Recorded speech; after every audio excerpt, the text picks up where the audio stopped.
guys, ito day 4 kami ngayon. Nursing kay Milo. Recovering siya guys. Recovering siya.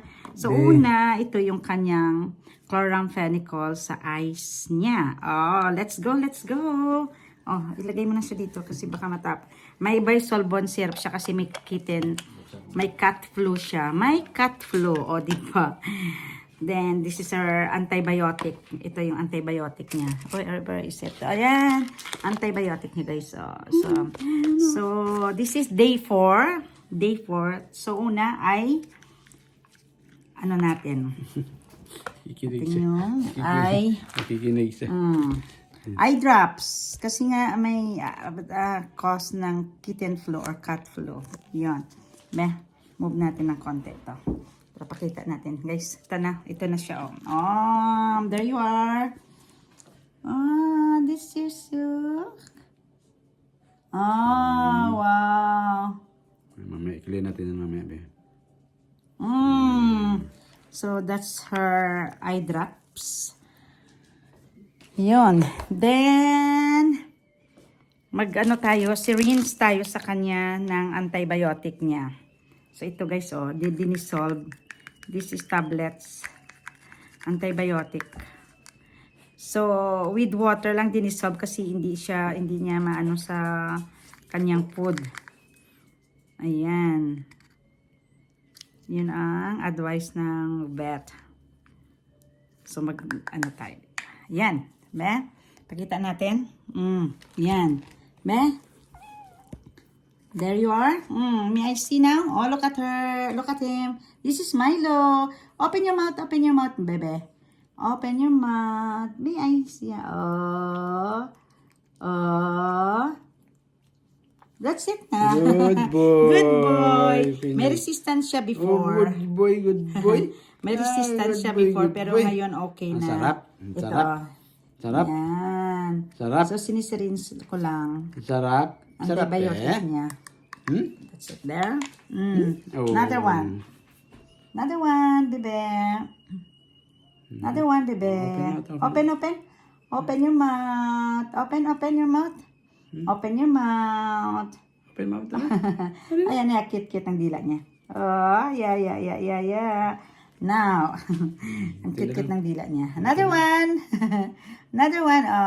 Yan. Much better siya. Much better siya. Yung una namin kawawa talaga yan siya ba.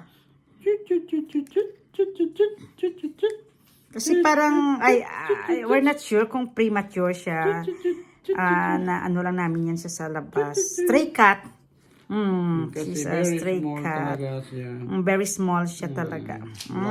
Wala pa siyang So yan, kalahati finish sa na. Another one. Wala pa siyang kalahati sa normal na kuting. Nakuting. Pero mo 420 grams lang. Yan siya. Ay, Milo. Say hello to them. Milo. Ay. Are you cutie? Where is it na? Hindi ko makita. Are you cutie?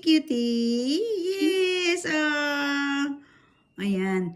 Plus guys, lulus bowel movement siya kasi nga na binigyan siya ng deworming din. So, hindi namin alam kung ano niya ba yun, yung parang contributing factor niya na nagtais siya din na or ano to. Another one, baby.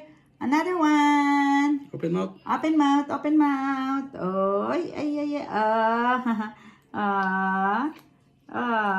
That's it.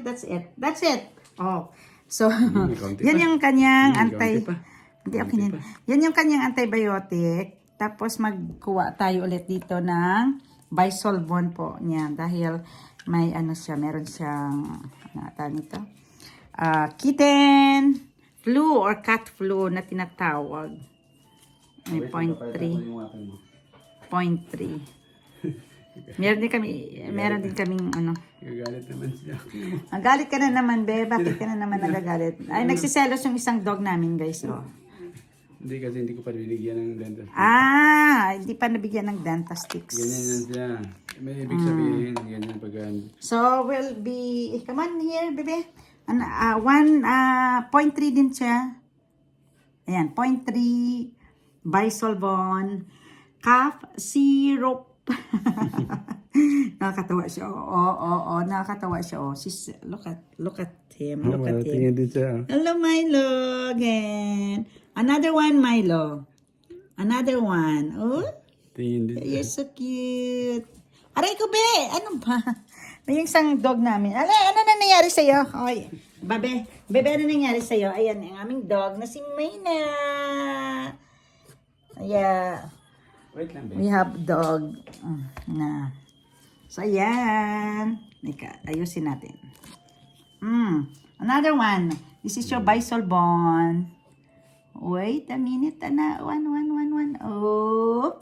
Yay! So, tapos na po. So, meron din siyang ito, Complibet.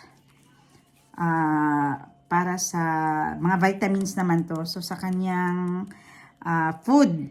Pero, hindi pa, na-try na to. Wala pa naman hindi pa naman na-try. So, yun. So, this is our day 4 nursing with Milo.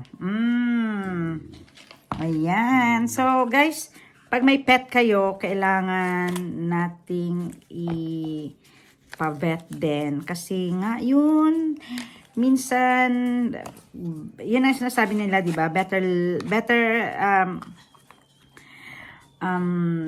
ano tawag? Yes, may buhay din sila ba?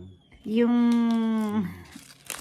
May buhay din it is ang mga better babies. to treat, to cure than, ano na yung tawag? So, yun. So, yun, thank you sa pag-watch nyo dito sa amin. So, this is day 4. This is day 7. Day 7 na treatment sa kanya. So, 3 days na lang. 3 days more. So, may improvement. Then, ang kanyang bum, yung kanyang legs, ay yung kanyang lower legs, meron siyang infected dahil sa Babad sa ihi. pagtatain niya. Then, lagi. So, pagka kailangan siyang iwas. So, meron din siyang disinfectant, antiseptic disinfectant siya or antiseptic wash na ginagamit namin sa kanya during washing. So, may improvement. Then, he was able to sleep naman ng comfortable. So, parang ano talaga yung parang ano namin na stray cat siya, kinuha namin. Then, ayun, inalagaan. Then, kaya lang, nagkasakit. Dahil nga dito medyo malamig. So, yun. Thank you so much. Bye, Cecilia Bialan. Thank you.